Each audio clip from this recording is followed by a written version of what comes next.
mazava ho azy taorian'ireny laorendry dia nisy nresaka ny fanaovana tamin'ireo mpandresy ireo tompona ndraikitra sy ny mpilalao ka ny avy amin'ny gendarmerie pirenena mazava ho azy izay nivoaka nandresy tamin'iny fifananana iny no niresaka tamin'ny namana Jacquina Rakotonanana tetsy amin'ny lapan'ny fanatanjahantena tetsy Mahamasina omaly tolakandro. Raha marina tokoa koa dia lasany andranony ny anaram-boninahitra fafito izay nandombany ny championnat ny Madagascar volley raha tombony ho anay lama dia efa hitanareo hoe ny ankizinay manana halavany ahafahanay mihatsara ny adversaire-nay. Andeha ho any Seychelles no CCCOI mety ahoana indray ny fitrangany any? Toerana manaraka moa zany dia ny club champion any Seychelles izay marina fa tena enjana tokoa moa ny makany nefa noana dia zany miezaka foana izay toy ny préparation anay fa mba mangataka izay fa natiana avy mitondra fanjakana satria iara-malala fa hatramin'izay nivoanay tany vila Madagasikara raha meko ohatra ny tany Maurice farany teo akizana fito izay noho tsy fahanananay vola dia rafito entina lalao tany nefa mbola tsy nitsanga menatra ihany zavatra vita nefa mbola mitondra kokonody ary niady mafy teo amin'ny lalao famaranana fa zany hoe fito moa dia reraka ihany amin'ny farany nefa na dia zany tsy mahamenatra ny zava-betsaka. Tombo aloha ny Stefoto zany dia le fiarahana efa ela be.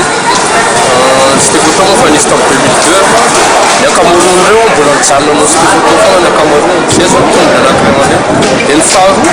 dia ny fandraisany anjara amin'ny tournoi international ny CCCOI ny Afrika satria ireo zany mitady condition d'entraînement avo be dia zay angamba ny hitako hoe tombo ho an'ny Stefoto zay ampy compétition ny condition d'entraînement voatery tsy maintsy manaraka condition d'entraînement indraindray. Toy amin'ny fanomanantena solitena Madagasikara ny Seychelles indray volana novambra. Zay moa zany solitena ny Madagasikara dia adidy lehibe zany dia tsy maintsy manomana mafy ary Stefoto koa zany manana fanamby anankiray ny hoe tsy maintsy atao zay azahoana iverinana indray azahoana ny CCCOI satria ny olana tamin'ny herintaona zao mpilalao fito any ny lasa tany fa ty zany anao tous les moyens zay mba ndefa mpilalao tena rafitra tsara miaraka ny dirigeant sy ny any kanefa tsy vitanay sambre zao fa mba fa maneho eto zay amin'ny fitondram-panjakana sy ny afaka manampy rehetra ny Stefoto mba tsy ho afa-barako ohatrany tamin'ny herintaona atsika mpilalao fito nefa mbola tonga tany amin'ny final. Nitako fa tombony teo aminay mihoatran'ny zareo ekipa farandrana dia inoko fa ny moral sy ny combativité angambany fa mafimafy kokoa zany ny anay ny moral dia combativité zany zay tena vonona tena iady mafy mihitsiny zany dia zay ny inoko fa hoe antony natonga anay naresy any zareo. Ho an'ny Seychelles mety hanao ahoana ny fanomanana?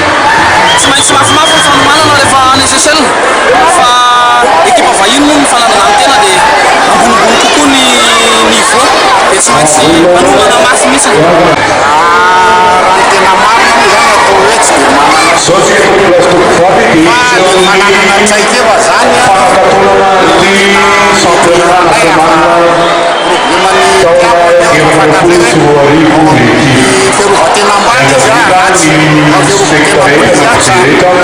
ny fédération malagasy ny volleyball nanolotra ho an'ny vahoaka ny reny ataoko hoe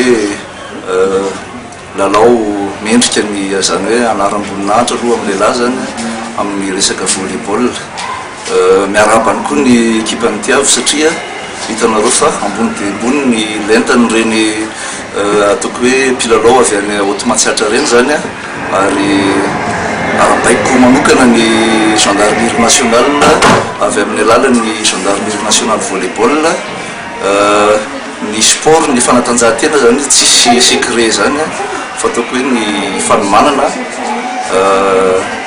ny fiomanana moa zany dia efa ela no nanomanana marina hoe tsy professionnel ny volleyball reny ankizy reny fa rehefa akaiky ny fifaninanam-pirenena ohatr'izao dia vondrona ry zareo zany ahafahana manomana an'ireny lalao reny fa ny fanomanantena ny mpilalao tsirairay dia efa manomboka ela dia ela. Ho an'ny Seychelles hiatrika ny CCCOI amin'ny volana novambra aiza ho aiza ny fanomanana sy ny fahavononana ho an'ny GMVB manokana? Zay indrindra moa zany no tena ataoko hoe tanjony fantatritsika zany fa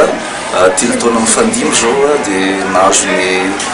tompondaka eto Madagasikara ny GNVB amin'ny sokajy lehilahy iny tsy ampy zany fa mila miezaka tsika manomboka zao maka vokatra tsaratsara aty amin'ny région zany indrindrindrindra zany CCCOI zay iseho any Seychelles amin'ny volana novembre io dia